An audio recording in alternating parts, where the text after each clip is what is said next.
आज जो जरूरत है किसानों के जेब में, मजदूरों के जेब में, जो हमारे माइग्रेंट वर्कर चल रहे हैं उनके जेब में एकदम पैसे डालने की जरूरत है। श्री राहुल गांधी नियमित रूप से मीडिया और एक्सपर्ट से बातचीत करते आ रहे हैं ताकि न केवल वो कोरोना से ग्रस्त भारत की कई समस्याओं को समझ सके बल्कि उनका समाधान खोज करोड़ों भारतीयों की मदद कर सके, फिर चाहे वो लाचार प्रवासी मजदूर हो, दुखी किसान या चौपट उद्योगपति। इस वक्त यह अत्यंत जरूरी है कि केंद्र सरकार लोगों को तुरंत राहत पहुंचाए और इस काम में मदद करने के लिए राहुल गांधी जी के दिए गए कुछ सुझाव इस प्रकार हैं।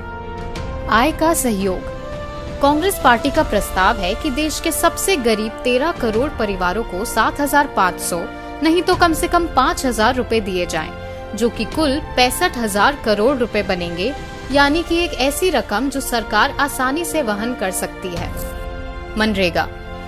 मनरेगा को अब 200 दिन का गारंटीड रोजगार प्रदान करना चाहिए और साथ ही इसको शहरों में भी शुरू किया जाना चाहिए। खाद्य सुरक्षा। पीडीएस के बाहर रह गए 11 करोड़ लोगों को भी इस संकट काल में राशन प्रदान किया जाना चाहिए।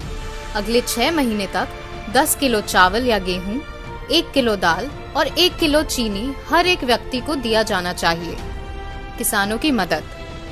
खाद, कीटनाशक दवाइयां और खेती के सभी उपकरणों पर से जीएसटी हटाकर किसानों की हर फसल को एमएसपी पर खरीदना सरकार का कर्तव्य है। साथ ही सरकार को पीएम किसान खातों में 10,000 रुपए डालने चाहिए। एमएसएमईज की सुरक्षा। 1 लाख करोड़ की वेज प्रोटेक्शन स्कीम और साथ ही जरूरत अनुसार लाखों करोड़ रुपए की क्रेडिट गारंटी स्कीम हमारे देश के 6.25 करोड़ एमएसएमईज को दी जानी चाहिए। साथ ही उनके द्वारा लिए गए लोन्स पर 6 महीने के ब्याज की बराबर 6 महीने की ब्याज सब्सिडी दी जानी चाहिए। बड़े उद्योगों की सुरक्षा। एमएसएमई की तरह की क्रेडिट गारंटी स्कीम और ब्याज सब्सिडी पैकेज बड़े उद्योगों को भी दी जानी चाहिए, बशर्ते वो अपनी सहायक इकाइयों को भी सहयोग करें। इससे वैल्यू चेन की गाड़ी गति से चलेगी और नौकरियों में कटौती नहीं करनी पड़ेगी। रिटेल सप्लाई चेन को पुनः शुरू करना। हॉटस्पॉट्स को छोड़ बाकी हर जगह सोशल डिस्टेंसिंग का पूरा ख्याल रखते हुए रिटेल सप्लाई चेन पुनः शुरू करनी चाहिए, जिससे पूरे देश के लगभग 7 करोड़ दुकानदारों को राहत मिलेगी। प्रवासी मजदूरों का ख्याल रखना।